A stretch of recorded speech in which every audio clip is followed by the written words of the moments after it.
नमस्कार। दूरदर्शन उत्तराखंड के खास कार्यक्रम में आप सभी का बहुत बहुत स्वागत, अभिनंदन। मैं हूं आपके साथ विश्वबंधु पांडे। यह विशेष कार्यक्रम समर्पित है ऑटिज्म जागरूकता को। यह एक ऐसा अवसर है जिसमें हम जानें ऑटिज्म के बारे में, समझें और संवेदनशील बने।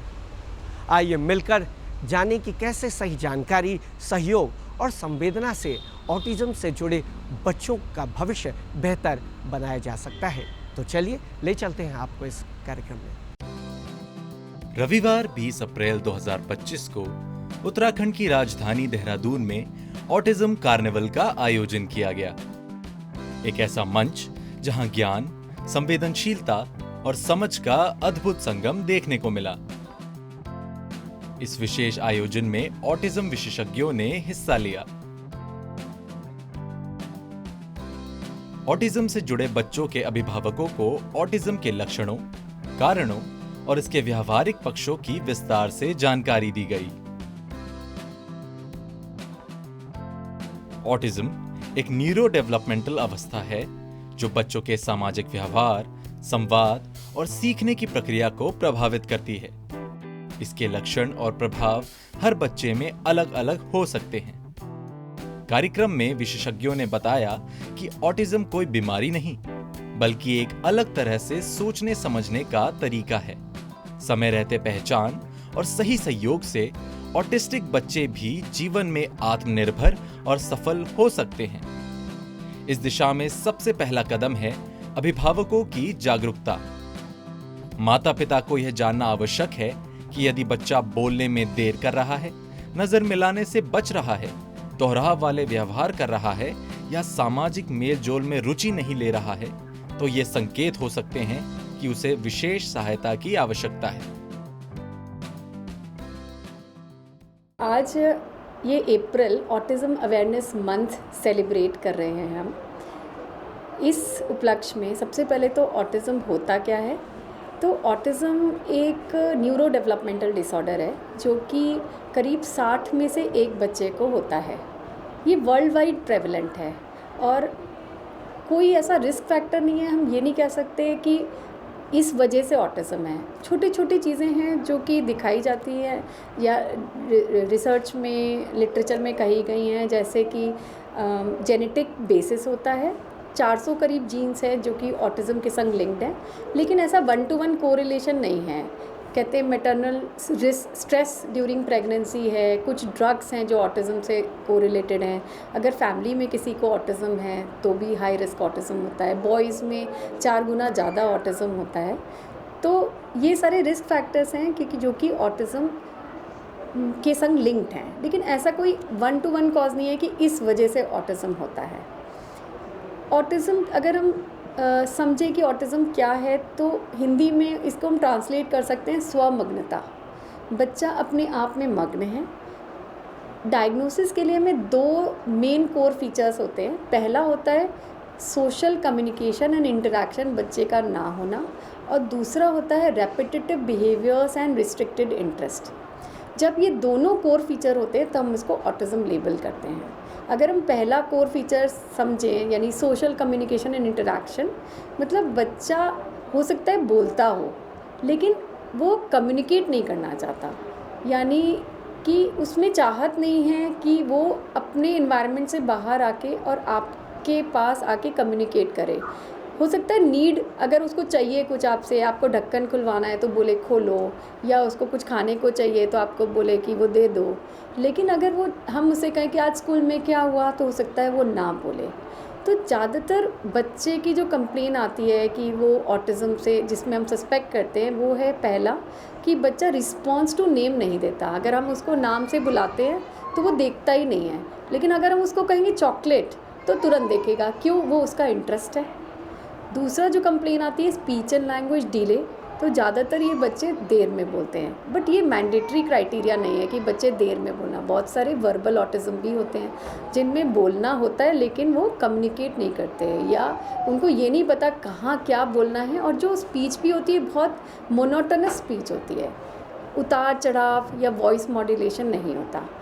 बच्चों के संग व्यवहारिकता, खेलना, इंटरेक्शन वो मिसिंग होता है इन बच्चों में। उनको खेलेंगे, भागेंगे बच्चों के संग, बच्चों के पास रहेंगे। लेकिन अगर हम कहें कि वो इंटरैक्टिव प्ले कि चलो हम डॉल खेलते हैं, टीचर बच्चा खेलते हैं, वो चीज़ें मिसिंग होती हैं। दूसरा जो core feature repetitive behaviour restricted interest, वो भी इन बच्चों में ज़रूरी है टू लेबल ऑटिज़म। उसमें जैसे बच्चा एक चीज़ बार बार करता है, उसका पैटर्न है, लाइक लाइन में लगाना, कारों को व्हील्स से खेलना, पूरे कार से नहीं खेल रहा है, कार के पहियों को रोटेट करता जा रहा है, या कभी कभी हैंड फ्लैपिंग होती है, या उंगलियों को देखना, या रेपिटेडनेस इन स्पीच। जैसे हमने पूछा आपसे कि आपका नाम क्या है, तो वो भी बोलेगा आपका नाम क्या है, और फिर वो भले ही आंसर दे दे अगर उसको उस क्वेश्चन की समझ है। तो उसके सारे पैटर्न्स में रेपिटेटिवनेस है। या रिजिडिटी, जो बच्चे वर्बल होते हैं, अंडरस्टैंडिंग अच्छी होती है, बड़ी रिजिड है कि कई बार क्या होता है कि उनको जैसा सामान जो जैसा है वैसा ही चाहिए। मतलब अगर चादर भी सिकुड़ गई है तो उनको चादर को प्लेन करना है, और किसी रास्ते से हम जा रहे हैं तो वही रास्ता चाहिए, रास्ता बदलना उनको मंजूर नहीं है। हर फीचर जो मैंने डिस्क्राइब किया हर बच्चे में नहीं होता। ऑटिज़म एक स्पेक्ट्रम है, हर बच्चे में अलग अलग फीचर्स होते हैं, लेकिन कुछ डायग्नोस्टिक क्राइटेरियाज होते हैं, वो मीट करते हैं तो हम उसको ऑटिज़म कहते हैं। ऑटिज्म कार्निवल में ऑटिज्म से ग्रस्त बच्चों के समग्र विकास के लिए कई महत्वपूर्ण गतिविधियां उनके अभिभावकों के साथ साझा की गईं। नमस्कार, मैं अंबिका दसमाना। जैसे कि अप्रैल ऑटिज़म अवेयरनेस मंथ है, इसी के अंडर हमने ऑटिज़म मेला आयोजित हुआ है। ऑटिज़म एक न्यूरो डेवलपमेंटल डिसऑर्डर है जिससे बच्चे कम्युनिकेशन, बिहेवियर और लर्निंग डिसेबिलिटीज़ में आ जाते हैं। हम पेरेंट्स और बच्चों को सपोर्ट करने के लिए अलग अलग तरीके से गाइडेंस प्रोवाइड कर रहे हैं, जिसमें कि आज हम स्कूल्स पे बात करें तो किस लेवल पे बच्चे को कहाँ किस टाइप का स्कूल चुनना चाहिए, पेरेंट्स उस बच्चे को कहाँ किस स्कूल में डालें, उस पर हम चर्चा कर रहे हैं। जिसके अंदर एक इंक्लूसिव स्कूल्स आते हैं, जिसमें एक रेगुलर सेटअप में हमारा एक इंक्लूसिव सेटअप होता है जिसमें स्पेशल नीड्स के बच्चों को हम सपोर्ट करते हैं। फिर आते हैं स्पेशल स्कूल्स, जिसमें कि हम severe to profound to moderate autistic बच्चे रहते हैं, किस तरीके से उनकी स्किल डेवलपमेंट पे काम करते हैं, उनकी फंक्शनल एकेडमिक्स पे काम होता है, उसके अंदर स्पेशल स्कूल्स आते हैं। फिर हमारे पास NIOS प्रोविज़न है, national institute of open schooling, किस तरीके से हम बच्चों को डिफरेंट लेवल के थ्रू डिफरेंट क्लासेस के सर्टिफिकेशन दिला पाते हैं जो बच्चे रेगुलर बोर्ड्स नहीं क्लियर कर पाते। फिर हमारे पास होम स्कूलिंग भी आती है, जो पेरेंट्स बहुत अवेयर हैं या रिमोट एरियाज़ में रह रहे हैं और ऑनलाइन सेशंस या ट्रेनिंग्स के थ्रू बच्चों को समझ पा रहे हैं, उन पे काम कर पा रहे हैं, उस लेवल पे हम आते हैं होम स्कूलिंग में। और फिर हमारे पास ऑनलाइन स्कूल्स भी होते हैं जो कि बच्चे को ऑनलाइन माध्यम से बच्चे की स्कूलिंग करवा पा रहे हैं, जिसमें इंटरनेशनल बोर्ड्स भी इंक्लूडेड है। इस तरीके से हम ओवरऑल बच्चों और पेरेंट्स को गाइडेंस देते हैं कि किस तरीके से बच्चे के लेवल से रेडी, बच्चे के लेवल के अकॉर्डिंग हम बच्चे को किस टाइप के स्कूल्स में हमें उसे भेजना चाहिए। और अभी हमारे गवर्नमेंट से बहुत सपोर्ट है दिव्यांगजनों के लिए, जिसमें कि हमारे स्पेशल स्कूल्स भी बहुत अच्छा काम कर पा रहे हैं। मैं 2 स्पेशल स्कूल्स के प्रिंसिपल के रूप में काम कर चुकी हूँ और मैंने अनुभव किया है कि हमें अब बच्चे को ज़रूरी नहीं है कि इंक्लूसिव सेटअप के लिए वेट करे, जो कि आजकल हमारा नीड है। मतलब हम चाहते हैं कि इंक्लूसिव सेटअप्स आएँ, बट इक्वली स्पेशल स्कूल्स में हमारे ग्रो करने चाहिए ताकि हम हर बच्चे को एक स्कूल सेटअप में ला सकें। I'm speech therapist. My name is Kirti Mittal. अक्ष चाइल्ड डेवलपमेंटल सेंटर पे आज हम ऑटिज़म मेला में पेरेंट्स की हेल्प करने वाले हैं। उनको हम स्पीच और लैंग्वेज के डेवलपमेंट के बारे में बताएंगे। जो बच्चे साफ नहीं बोलते हैं उनको हेल्प करेंगे, और जो भी पेरेंट्स का कंसर्न होगा अबाउट स्पीच लैंग्वेज और unclear sound, miss articulation, oral sensory issues, उनको हम हेल्प करेंगे। मेरा नाम रिचा है। यहाँ पे आज हम ऑटिज़म मेले में बता रहे हैं कि स्पीच में जो टूल्स की ज़रूरत पड़ती है हमें वो कैसे यूज़ करना है। पेरेंट्स को बता रहे हैं कि कोई बच्चा अगर साफ़ नहीं बोल रहा है तो उसकी कौन सी आर्टिकुलेशन का जो प्लेसमेंट है वो कहाँ पे होना चाहिए, ये सब बता रहे हैं। ये स्पायरोमीटर है, ये ब्रीदिंग में बहुत अच्छी हेल्प करता है बच्चों की, क्योंकि स्पीच के लिए ब्रीथ बहुत ज़रूरी होता है कि इनहेल और एक्सेल बच्चे को बहुत अच्छे से आना चाहिए। यहाँ पे बच्चों को प्रॉब्लम आती है, टूल्स हैं जो वाइब्रेट होते हैं, इनसे बच्चे को सेंसरी इश्यूज़ होते हैं, तो उसमें हम हेल्प करते हैं बच्चों की। ठीक है। नेक्स्ट ये है आर्टिकुलेशन के लिए, जो बच्चा बोल नहीं पाता है, वर्ड गलत यूज़ करता है, तो उनको हम कैसे यूज़ करते हैं, कैसे बताते हैं कि म साउंड बोलना है, प साउंड की फर्स्ट होना चाहिए, मिड होना चाहिए, लास्ट में होना चाहिए, ये सब हम बताते हैं उसमें। नमस्कार, मैं एकता सिंह। हम अपने सेंटर में ऑटिज़म अवेयरनेस का एक छोटा सा प्रोग्राम किया हमने, ताकि पेरेंट्स की जो भी क्वेरीज़ हैं उसे हम दूर कर सकें। और ऑटिज़म डे में मतलब बहुत सारे पेरेंट्स को बहुत डिफ़िकल्टीज़ थी, तो उनको हमने एक छोटी सी कोशिश के द्वारा ख़त्म करने की कोशिश की। प्री राइटिंग स्किल्स, पकड़, दबाव, दिशा, इन बुनियादी अभ्यासों के जरिए बच्चों को लिखने के लिए तैयार किया जाता है। इसमें मोटर स्किल्स पर ध्यान दिया जाता है, जैसे रंग भरना, डॉट जोड़ना या रेखा खींचना। मेरा नाम है अंशुली गुप्ता और मैं अक्ष चाइल्ड डेवलपमेंट सेंटर में एक फिजियोथेरेपिस्ट के तौर पर पिछले 3 महीने से काम कर रही हूँ। और आज जो हमारा ऑटिज़्म मेला लगा है, हम सबको अलग अलग थीम्स प्रोवाइड कराई गई हैं, जिसमें मेरे पास है fine motor skills. Fine motor skills हमारे एक जो मोटर डेवलपमेंट है उसका एक पर्टिकुलर हिस्सा है, जिसमें हम लोग फाइन मोटर में हम बात करते हैं कि कितने स्पेसिफिक तरीके से, प्रिसाइज तरीके से हम अपनी बॉडी की, यानी जो हमारे हैंड्स एंड फिंगर्स हैं, उनसे हम कितने प्रिसाइजली मूवमेंट्स को कैरी आउट कर पाते हैं। जैसे कि राइटिंग हुआ, कटिंग हुआ, चॉपिंग हुआ, ड्रेसिंग हुआ, अनड्रेसिंग हुआ, इन सारी चीज़ों को हम किस तरीके से कर पाते हैं।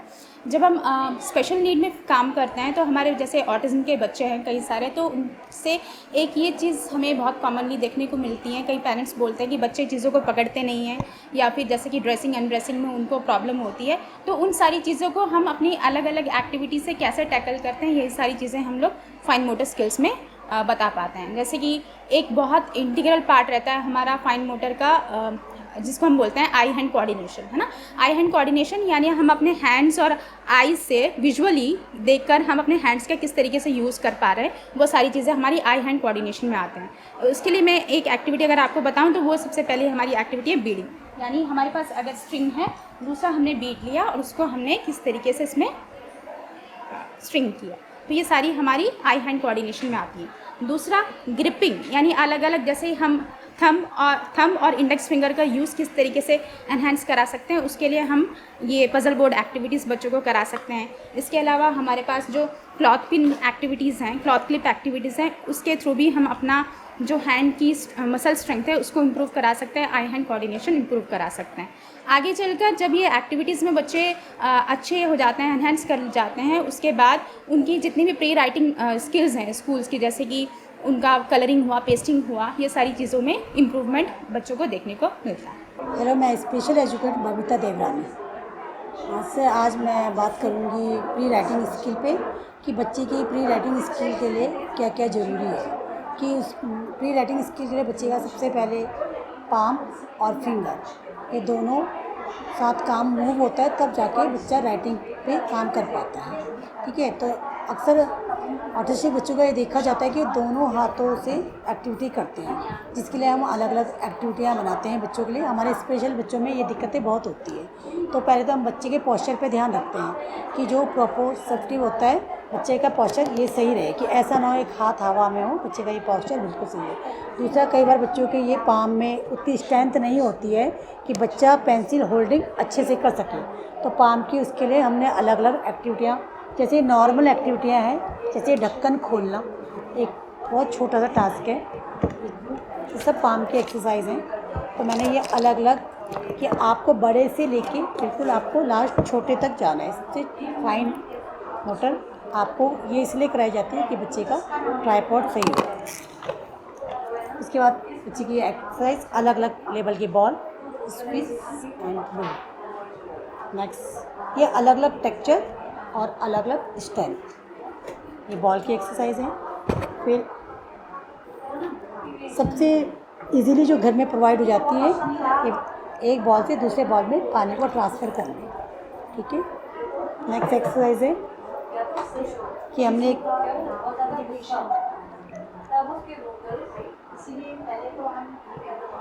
नॉर्मली हमने एक हैंकी लिया, एक साइड से हमने बच्चे को पकड़ाया और दूसरी तरफ से हमने ये टर्न किया, तो इससे हमें बच्चे की स्ट्रेंथ पता लगती है कि बच्चा कितने स्ट्रेंथ तक होल्ड कर पाता है। फिर धीरे धीरे हम वो कोशिश करेंगे कि बच्चा अपनी स्ट्रेंथ खुद से लगाए, खुद से इसको जिस तरह से मैं कर रही हूँ इस तरह से ये एक्टिविटी आप इजीली घर में कर सकते हो। ये सारी एक्टिविटियाँ सारी मैंने पाम की एक्टिविटी बताई है, जिससे बच्चे की फिंगर और पाम दोनों ही एक्टिव हो। ठीक है, उसके बाद नेक्स्ट एक्टिविटी, अब हम पाम के बाद हमारे धीरे धीरे अगर बच्चे का ये स्टैंड बहुत सही है, प्रॉपर है, तो हम फाइन मोटर में एक्टिविटी करते हैं। नॉर्मली एक्टिविटी ये घर में हो जाती है। मैंने इसमें पम वो कर रखे हैं, ये से निकालना बच्चा इसे बहुत इंटरेस्ट से करता है क्योंकि उसे ये कलरफुल दिखता है। ठीक है, नेक्स्ट बीट्स एक्टिविटी, ये हमारे पास बड़ी और छोटी दोनों में है, तो ये बच्चे को ये एक्टिविटी करवानी। ये सब फाइन मोटर की एक्टिविटियाँ हैं। कुछ एक्टिविटियाँ हम घर में इजीली बना सकते हैं, जिस तरह से मैंने बनाई है, कलरफुल बिंदी ले ली और हमने इसे निकाला और भी लगाया। ये सारी फाइन मोटर की एक्टिविटियाँ हैं।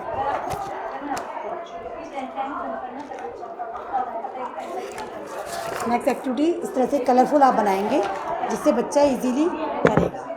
इसके लिए सबसे पहले बच्चे के लिए ग्रिपर वाले कलर होने चाहिए और आपको बच्चे को उसी के अंदर आपको इस तरह।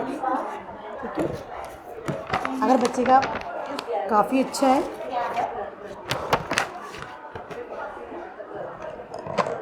स्टेंसिल है, बच्चे को अपनी लिमिट पता रहे, पहले फ्री हैंड और फिर इसी के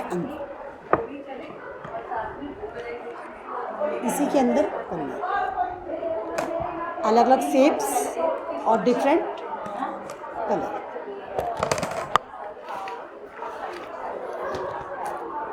फाइन मोटर आपकी स्टैंड बढ़ाने के लिए कई बच्चे पेंसिल नहीं पकड़ते हैं, तो ये ग्रिपर जो नॉर्मली मैंने आई ड्रॉप से बनाया हुआ है, ऐसे ग्रिपर आपको इजीली प्रोवाइड हो जाता है ऑनलाइन। ठीक है, नहीं प्रोवाइड होता है तो आप ये बना सकते हैं जो मैंने इजीली बना।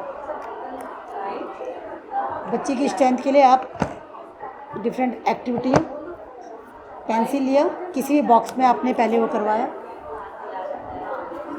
जैसे मैंने इस पर कराया तो इसमें इजीली होल हो जाता है। फिर आपने बॉक्स में ट्राई किया कि बच्चे की स्ट्रेंथ कितनी है। इसमें आप देखेंगे ट्राईपॉड कैसा है, ये बच्चे का करोगे। ठीक है, फिर ऐसे ही रबर पे, ये बच्चे की स्ट्रेंथ को इम्प्रूव करता है। नेक्स्ट ऐसी फाइन मोटर की और बहुत सारी एक्टिविटियाँ हैं। ये सब फाइन मोटर की एक्टिविटियाँ हैं जो बच्चे की फिंगर की स्ट्रेंथ को बढ़ाती हैं। ये हमने अलग अलग पिंस हैं जो अलग अलग स्ट्रेंथ की हैं, कुछ इजीली रिमूव हो रही है और कुछ टाइट है। तो बच्चा जिसको इजीली रिमूव करता है, पहले आपको हल्के से मतलब एकदम टाइट की तरफ जाना है। नेक्स्ट एक्टिविटी, ये फाइन मोटर की एक्टिविटियाँ हैं। ये एकेडमी का पार्ट भी है प्लस कलर कॉन्सेप्ट भी है। देखिए मैंने कलरफुल बना रखा है। अगर आपको कलर के हिसाब से चलना है तो बच्चे का अगर कलर कॉन्सेप्ट है तो सेम कलर पे स्टिक करेगा, अगर वो नहीं है तो फिलहाल हम इजीली बच्चे को देंगे और बच्चे का इजीली लगाना है। ठीक है, फाइन मोटर की एक्टिविटी एक मैंने एक कलरफुल टेप लगा रखा है, जिसे सिर्फ आपको लगा के छोड़ देना है। ये इजीली आप सब घर में कर सकते हैं। इसे आप चाहे डब्बे में भी लगा सकते हैं, लगाया और निकला, रबर बैन है। ये सारी जितनी भी एक्टिविटियाँ हैं ये आप नॉर्मली घर में कर सकते हैं। आज ऑटिज्म कार्निवल का टॉपिक है और टैक्टाइल इंटीग्रेशन, जिसमें मतलब इसमें ये होता है हमारे सेंस ऑफ टच के बारे में हम बताएंगे टैक्टाइल सिस्टम में। तो जिससे कि बच्चा कैसे मतलब छूने कैसे पता चलता है कि मतलब कि हम किस प्रेशर से छू रहे हैं, मतलब कैसा फील हो रहा है, मतलब कितना टच करना है, मतलब छूने वाली चीज़ों पे हम ज़्यादा बताएंगे आपको। जैसे हमारे पास ये चीज़ें हैं, जैसे कि कुछ भी चीज़ को हम जैसे कुछ भी इसमें ये होता है कि हमारे पास जो भी बच्चे आते हैं ऑटिज्म वाले, उनको मेनली सेंसरी का इशू रहता है। उसमें वो ज़्यादा से ज़्यादा क्या करते हैं, या तो वो कुछ चीज़ें छूना पसंद करते हैं या तो कुछ चीज़ें अवॉइड करते हैं। तो उस पर हम मतलब उनके एक सेंसरी प्रोसेसिंग को रेगुलेट करने के लिए हम अलग अलग एक्टिविटी के थ्रू उनको कराते हैं। तो इसमें ये क्या होता है कि जैसे बच्चे को जैसे ज़्यादा बच्चा कोई सीख कर रहा है तो उसको अलग अलग घर पर ही कुछ चीज़ों के मतलब सूजी हो गया, मैदा हो गया, उसके थ्रू हम क्या होंगे अलग अलग टेक्सचर उसको दिखा सकते हैं और उससे फील करवा सकते हैं कि जिससे वो बच्चा उसकी जो सेंसरी का रेगुलेशन है वो प्रॉपर अमाउंट में हो और वो अच्छे तरीके से उसको कर सके। Visual schedules. ऑटिस्टिक बच्चे दिनचर्या में स्थिरता चाहते हैं। विजुअल शेड्यूल इन्हें यह समझने में मदद करता है कि अब क्या करना है और आगे क्या होगा। इससे वे तनाव से मुक्त रहते हैं और बदलावों को सहजता से अपनाते हैं। मेरा नाम मंजू सिंघानिया है। मैं फाउंडर डायरेक्टर हूँ जॉय ऑफ लर्निंग फाउंडेशन की in Dehradun. I am hand and train person जो कि कम्युनिकेशन के ऊपर कई सारी चीज़ें हैं, ट्रेनिंग्स हैं एंड कम्युनिकेशन के ऊपर जो काम है बच्चों के साथ वो जनरली मैं करती हूँ। एक चीज़ तो मैं समझा रही हूँ पेरेंट्स को about picture exchange communication system, जो एक ऐसा सिस्टम है जो बच्चा अगर वो कोई चीज़ को ज़िद कर रहा है, मतलब उसको पूछना नहीं आ रहा है बट वो जस्ट झपट के ले रहा है, छीन ले रहा है लोगों से, तो हम एटलीस्ट फर्स्ट स्टेप में उसको ये सिखाते हैं कि कैसे बिना झपटे या बिना एकदम से जाके उस चीज़ को लेने की बजाय आप मांग सकते हो उसको। तो वो मांगने का जो तरीका है वो हम पिक्चर एक्सचेंज के द्वारा करते हैं। For example there is a picture और अगर बच्चे को वो चीज़ चाहिए तो हम वो चीज़ उसको दिखाते हैं, पिक्चर उसके सामने रखा हुआ है तो हम वो चीज़ दिखा के हाथ ऐसे करेंगे तो वो अगर उसको वो चीज़ चाहिए तो वो पिक्चर उठा के आपके हाथ में देगा इंस्टेड ऑफ जस्ट जाके लेना। और ये स्टार्टिंग इस तरीके से होता है, लेकिन इसके बहुत सारे फेजेस हैं। तो जैसे जैसे फेज़ का डेवलपमेंट होता रहता है बच्चा इनफैक्ट सेंटेंसेस में चला जाता है और बहुत सारी चीज़ें कम्युनिकेट करने लगता है। मेरा नाम कीर्ति है एंड यहाँ पे आज ऑटिज़म मेला में मेरा टॉपिक है visual and auditory hyper sensitivity. Visual and auditory hyper sensitivity में जो बच्चे परेशान होते हैं, जिन बच्चों को विजुअल मतलब देखना पसंद नहीं होता है या फिर जिन बच्चों को देखना बहुत ज़्यादा पसंद होता है, और उनके लिए हमने कुछ एक्टिविटीज़ प्रिपेयर की है like this bottles, this rajma bottles and these are the some things जो बच्चे विजुअल बहुत ज़्यादा लेते हैं। इस तरह से हमने कुछ स्लाइड्स का प्रिपरेशन किया है एंड कुछ इस तरह की लाइट्स होती है जिस तरह की लाइट्स को बच्चे देख करके बहुत पसंद करते हैं। ऐसे ही कुछ ये वाली चीज़ें हैं, इन चीज़ों से पॉम्पम्स से बच्चे इंजॉय करते हैं। एंड ऑडिटरी के लिए कुछ बच्चे जो होते हैं कि साउंड्स को बहुत ज़्यादा सुनना पसंद नहीं करते, बहुत ज़्यादा परेशान होते हैं लाइक फ़ैन की आवाज़ से या फिर कुकर की सीटी से या फिर कार हॉर्न से। तो उनके लिए हम ये हेडफोन्स यूज़ करते हैं ताकि बच्चों को इतना प्रॉब्लमेटिक ना हो और इरिटेट ना हो उन चीज़ों से, उनके लिए हम हेडफोन्स यूज़ करते हैं। मेरा नाम है दीपा गुसाई, मैं हूँ स्पेशल एजुकेटर। हमारा टॉपिक है नॉन वर्बल कम्युनिकेशन और आई कांटेक्ट नेम रिस्पॉन्स। जैसे कि मैम ने मेरा नाम अमिता उप्रेती, स्पेशल एजुकेटर। जैसे कि मैम ने बताया कि हमारा topic eye contact name response और नॉन वर्बल कम्युनिकेशन है, तो हम उसे कैसे काम करते हैं। जैसे हमें नॉन वर्बल में पॉइंटिंग सिखानी है बच्चे को, तो नॉन वर्बल स्पीच का मतलब होता है कि बच्चा अपनी बात को या हम भी बिना बोले एक्सप्रेस कैसे करते हैं। तो वही चीज़ें हमें बच्चों को सिखानी पड़ती है। तो हमें सबसे पहले पॉइंट करना सिखाना पड़ता है बच्चे को। हमने बच्चों की उंगलियां फोल्ड की और इस टाइप से, और बच्चे को हमने कहा का। तो एक तरह से जब बच्चा कभी भी बच्चे को कार की ज़रूरत है, वो नहीं बोलता, तो मुझे कुछ दिन के बाद वो मुझे पॉइंट करके बताना शुरू कर देगा कि मुझे कार चाहिए।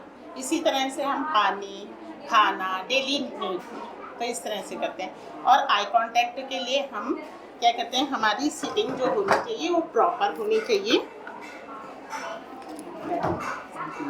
और अब बच्चे की जो भी इंटरेस्ट है, ये जो सामान है वो हमने बच्चे के इंटरेस्ट के अनुसार कि बच्चा कुछ भी उठाए। जैसे बच्चा जैसे ही पहले आता है तो जो भी उससे अच्छा लगता है वो ले लेता है। जैसे बच्चे ने कार उठा ली तो हम इसी को अपना वो बनाएंगे कि हाई रिवॉर्ड है, तो हम क्या करेंगे कि बच्चे को इसी के साथ आई कांटेक्ट सिखाएंगे। तो हम करेंगे दीपा, नेम रिस्पॉन्स भी हो रहा है इसमें, दीपा का। तो इस तरह से धीरे धीरे बच्चे में आई कांटेक्ट और नेम रिस्पॉन्स आने लगेगा।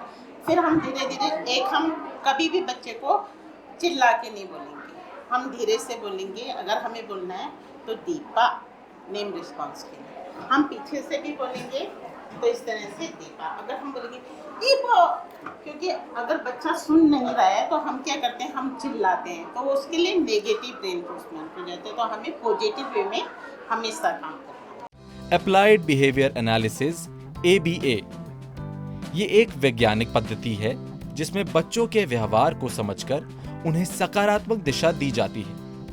वांछित व्यवहार को बढ़ावा देने और अवांछित व्यवहार को कम करने के लिए इनाम प्रणाली अपनाई जाती है। हेलो, आई एम प्रणीता बोरा। तो आज यहाँ पे ऑटिज्म कार्निवल है, तो वहाँ पे जो मैंने टॉपिक लिया है वो है प्रोप्रोसेप्शन। जैसे कि हम सब जानते हैं बॉडी में 5 सेंसेस तो होते हैं जो बेसिक होते हैं, पर अगर हम थोड़ा सा रिफाइंड जाएं तो एक सेंस होता है जो प्रोप्रोसेप्शन होता है, जो कि हमारे बॉडी अवेयरनेस पे काम करता है, बॉडी बैलेंस, बॉडी कोऑर्डिनेशन पे काम करता है।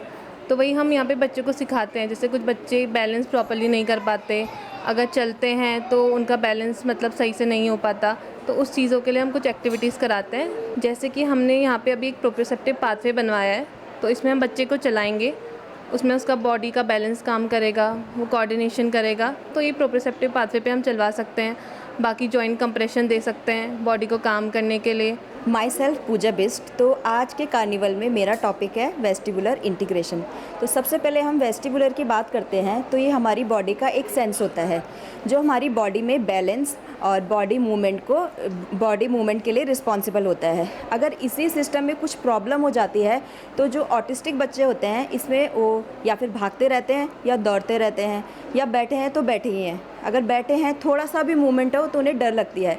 इसी को मेंटेन या मैनेज करने के लिए हम बहुत सारी एक्टिविटीज़ कराते हैं यहाँ पे, जो कि हम यहाँ पे आज पेरेंट्स को बता रहे हैं। My self Sujata Sharma, I am physiotherapist. जैसे कि हमारा टॉपिक है वेस्टिबुलर इंटीग्रेशन, तो वेस्टिबुलर इंटीग्रेशन के अंदर भी मतलब 2 तरीके की जो सेंसरी दिक्कत होती है वो देखी जाती है। एक होता है सीकर और एक होता है अवॉइडर। तो जो बच्चे वेस्टिबुलर सीक करते हैं वो जनरली आपको हाइपर एक्टिव देखने के लिए मिलेंगे। वो लोग भागते रहते हैं, उन लोगों में रेस्टलेस होते हैं, वो फिजिलिटी देखने के लिए मिलती है, वेटिंग नहीं होती है विद एक्टिविटी और विदाउट एक्टिविटी। और इसी के अपोजिट अगर देखा जाए जो अवॉइडर होते हैं वो मूवमेंट को अवॉइड करते हैं, चलना फिरना और मतलब कोई भी मूवमेंट जो होता है उसको करना अवॉइड करते हैं। और ज़रूरी नहीं कि हर कोई बच्चा ही अवॉइड करेगा, डिपेंड करता है कि उनकी लेवल क्या है सेंसरी डिस्टर्ब का। Speech therapy. संचार क्षमता बढ़ाने के लिए स्पीच थेरेपी बेहद उपयोगी है। ये न सिर्फ बोलने में मदद करती है बल्कि अभिव्यक्ति, समझ और सामाजिक संवाद को भी सशक्त बनाती है। Hello, my name is Shahana. I am a special educator and communication therapist. मेरी जो स्टेशन का नाम है वो है प्री रिक्विजिट फॉर स्पीच, जिसमें हम बच्चे के स्पीच से वे जो स्किल्स चाहिए होती है उसके ऊपर काम करते हैं। मेरा नाम प्रतिज्ञा है, मैं स्पेशल एजुकेटर हूँ।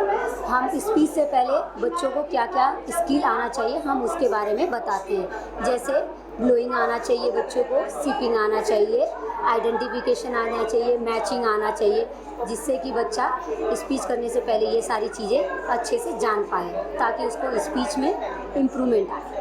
ये हमारा रिइंफोर्समेंट है जिससे बच्चों को कोई भी एक्टिविटी कराने के लिए हम बच्चे को रिइंफोर्समेंट यूज़ करते हैं। जैसे कोई भी एक्टिविटी है बच्चे को, जैसे मैचिंग कराना है तो मैचिंग कराने से पहले बच्चों को हम इस तरह से कराते हैं ताकि बच्चे को हमने जैसे मैचिंग करा रहे हैं, ये हमने 2 कार्ड रखे और बच्चे को बोला कि मैच करो।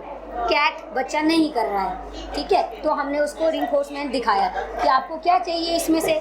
बच्चे ने एक चीज़ कोई भी उठा लिया, फिर उसके बाद उसने खा लिया, तो अब हम उसको दोबारा कार्ड देते हैं, ये लो कैट, मैच करो कैट, एप्पल, ये एप्पल। इस तरह से एक्टिविटी कराते हैं। जैसे हम दूसरी एक्टिविटी कराएंगे तो दूसरा रिइंफोर्समेंट दे सकते हैं। अगर वो पहले उसने वो ले लिया, वो दूसरा करवा रहे हैं तो दूसरा रिइंफोर्समेंट यूज़ कर सकते हैं। तो बच्चे के चॉइस के ऊपर होता है कि बच्चा क्या रिइंफोर्समेंट यूज़ कर रहा है। वो खाने वाला भी हो सकता है और खेलने वाला भी हो सकता है।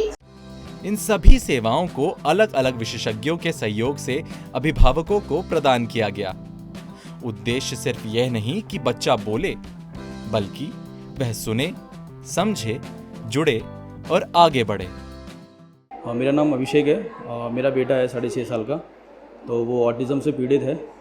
तो ऑटिज़म में सबसे पहले तो अर्ली इंटरवेंशन बहुत ज़रूरी है। पेरेंट्स को ये सीखना चाहिए कि अगर 1.5 साल के दरमियान अगर आपका बच्चा नहीं बोल रहा है या चीज़ों को नहीं समझ रहा है जैसे और बच्चे जनरली करते हैं, तो जल्द से जल्द उसका डॉक्टर को दिखाना चाहिए। और अगर अनलकीली ऑटिज़म डायग्नोज होता है तो उसके ट्रीटमेंट में फ़ोकस करना चाहिए, ना कि उसको अपने ऊपर हावी होने देना चाहिए, क्योंकि अगर जितनी जल्दी बच्चों को थेरेपीज़ मिलेंगी तो वो उसकी रिकवरी के चांसेस उतने ज़्यादा रहेंगे। My name is Swati Grover और आज मैं यहाँ अक्ष इंस्टीट्यूट पे आई हूँ ऑटिज़म कार्निवल अटेंड करने के लिए। नॉट जस्ट बिकॉज कि सिर्फ मेरे बच्चे को ये प्रॉब्लम है, बट इसलिए भी कि हमें इसकी अवेयरनेस होनी चाहिए। आजकल पेरेंट्स को पता नहीं है what is autism, because those who are having normal children उनको ये नहीं पता कि ऑटिज़म बच्चों में बहुत ज़्यादा स्प्रेड हो चुका है। तो बच्चों के अंदर छोटी छोटी चीज़ें को लेकर डिलेड डेवलपमेंट हो रही है, जो कि हम अर्ली कैच नहीं कर पा रहे हैं। और एज पेरेंटिंग हमें बड़े लोग गाइड करते हैं, बट उन्हें बहुत सारी चीज़ें नहीं पता कि बच्चों में आजकल क्या प्रॉब्लम्स हैं। तो जब हम डॉक्टर को कंसल्ट करते हैं तो हमें पता चलता है कि ये चीज़ें जेनेटिक नहीं है बच्चों के अंदर, ये चीज़ उनके अंदर डिलेड डेवलपमेंट आया है। कभी कभी हम जो चीज़ों को जीन से लिंक करते हैं कि ये इसके फादर ने लेट करा है या इसकी मदर ने लेट करा है, तो हम लोग क्या करते हैं उस चीज़ को हम वहीं पर ही क्विट कर देते हैं कि नहीं बच्चा अभी टाइम है ये चीज़ करने में, तो इस चीज़ को आगे कर लेगा कि शायद फादर के जीन्स में लेट है या मदर के जीन्स में लेट है। बट ऐसा नहीं होता है। हमें हर चीज़ को टाइमली पता करना चाहिए डॉक्टर से जाकर कि हमारा बच्चा इस एज ग्रुप में ये चीज़ क्यों नहीं कर रहा है। तो यही शायद से ये मिस्टेक हमसे थोड़ी सी हुई, जिसकी वजह से हम थोड़े से लेट हो गए अपने बच्चे को लेकर। आजकल ऑटिज़म बच्चों में बहुत ज़्यादा स्प्रेड हो चुका है। रीज़न हमें भी नहीं पता कि ऐसा क्यों हो रहा है, बट स्टिल अगर हम यहाँ पर आएँ, इस तरीके के कार्निवल्स अटेंड करें और इसकी थोड़ी बहुत नॉलेज लें, थोड़ा यूट्यूब पे भी सर्च करें, थोड़ा डॉक्टर से कंसल्ट करें, थोड़ी इस तरीके की गैदरिंग्स को अटेंड करें कि क्या प्रॉब्लम है, तो हमें ज़्यादा अवेयरनेस आएगी कि हमारे बच्चों को ये ऑटिज़म क्यों हो रहा है। आइए हम सब मिलकर ऑटिज्म को समझें, क्योंकि हर बच्चा खास है। बस जरूरत है सही समझ, सही समय और सही सहयोग की।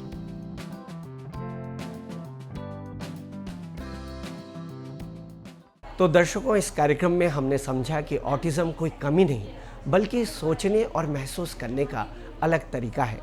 ज़रूरत है इसे पहचानने की, मार्गदर्शन की और समाज के सहयोग की। तो आइए हम सभी संवेदनशील समाज की ओर कदम बढ़ाएं। आशा करते हैं कि आपको ये कार्यक्रम ज़रूर पसंद आया होगा और लाभप्रद जानकारी इस कार्यक्रम के माध्यम से आपको मिली होगी। इसी के साथ दूरदर्शन उत्तराखंड की टीम आपसे लेती है विदा। नमस्कार।